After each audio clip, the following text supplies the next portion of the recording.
Bom dia! O verso que eu gostaria de compartilhar hoje pela manhã com vocês se encontra em Apocalipse capítulo 12.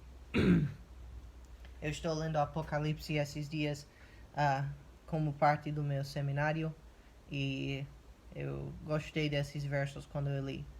É uma passagem meio comprida que eu vou ler agora. Apocalipse 12, versos 7 até 11. E houve batalha no céu. Miguel e os seus anjos batalhavam contra o dragão, e batalhavam o dragão e os seus anjos. Mas não prevaleceram, nem mais o seu lugar se achou nos céus. E foi precipitado o grande dragão, a antiga serpente, chamado o Diabo e Satanás, que engana todo o mundo. Ele foi precipitado na terra, e os seus anjos foram lançados com ele. E ouvi uma grande voz no céu que dizia: Agora é chegada a salvação e a força e o reino do nosso Deus, e o poder do seu Cristo, porque já o acusador de nossos irmãos é derrubado, o qual diante do nosso Deus os acusava de dia e de noite. E eles o venceram pelo sangue do Cordeiro e pela palavra do seu testemunho, e não amaram as suas vidas até a morte. Essa passagem é meio comprida, mas eu acho muito encorajamento nessa passagem. O livro de Apocalipse está cheio de simbolismo e de coisa difícil de entender muitas vezes. Porém, essa passagem aqui é uma coisa bem clara que eu encontro dentro de Apocalipse, uma coisa que eu achei muito encorajante. Versículos 7, 8 e 9 fala sobre um momento em que na batalha entre Miguel e os anjos de Deus e Satanás e os seus demônios, nesse momento aqui, Satanás e seus demônios não conseguem prevalecer ou continuar a batalha contra os anjos de Deus e eles estão lançados na terra para que não podem entrar mais no céu. Hoje em dia nós conhecemos que Satanás pelo menos tem acesso para falar com Deus e acusar os cristãos hoje em dia, como ele fez com Jó lá no Antigo Testamento, onde ele apareceu perante Deus e ele acusou Jó de ter motivos errados de estar seguindo a Deus. Ele faz a mesma coisa conosco hoje em dia e procura qualquer meio que ele pode para falar mal das nossas vidas perante Deus. Nesse momento, ele não consegue mais fazer isso, porque nesse momento ele é lançado na terra e ele não consegue chegar mais na presença de Deus. E logo após isso que vem a salvação e o reino de Deus. A salvação terrena, física, para aqueles que servem Deus, que estão na tribulação ainda.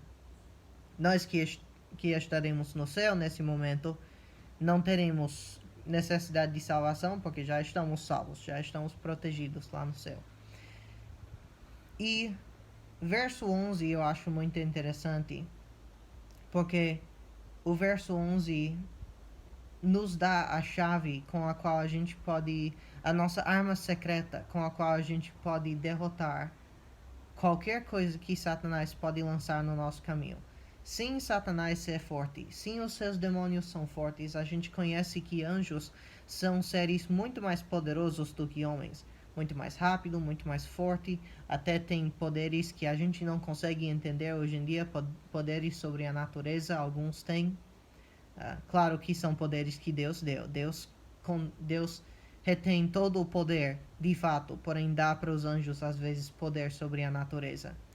Mas apesar de tudo isso, que nos mostra que somos não tão poderosos como os anjos, nós não estamos sem arma contra Satanás e seus demônios. Verso 11 diz: E eles o venceram pelo sangue do Cordeiro e pela palavra do seu testemunho, e não amaram as suas vidas até a morte. Essa é a nossa chave, essa é a nossa arma secreta, o sangue do Cordeiro. Nós que somos salvos em Jesus Cristo, podemos resistir e derrotar Satanás e os seus demônios pelo sangue de Jesus Cristo. Isso só pode ser se nós temos a Bíblia conosco. Quando a gente pensa sobre a armadura espiritual que fala lá em Efésios 6, se não me engano, fala sobre a espada que é a palavra de Deus. Nós não podemos derrotar qualquer pessoa somente com escudo.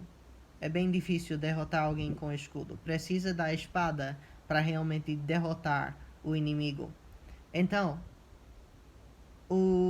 a palavra de Deus é a nossa arma. O sangue do Cordeiro é a nossa proteção contra Satanás.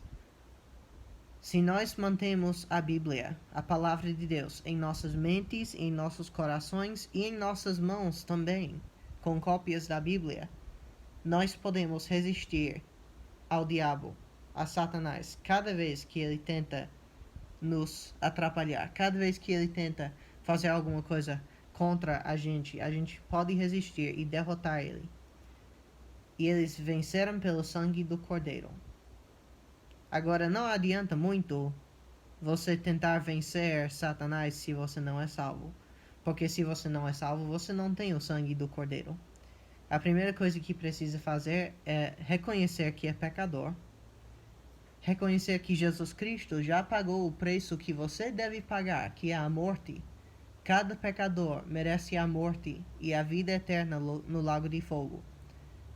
Porém, Jesus pagou isso para cada ser humano que existe. E assim, colocando a sua fé em Jesus Cristo, arrependido de seus pecados, você está agora protegido pelo sangue do Cordeiro. Você está salvo. E você pode resistir a Satanás e ao pecado. Mas somente assim. Nós que somos salvos precisamos andar com a Bíblia, sempre na nossa mente e no nosso coração, para poder prevalecer contra o nosso inimigo.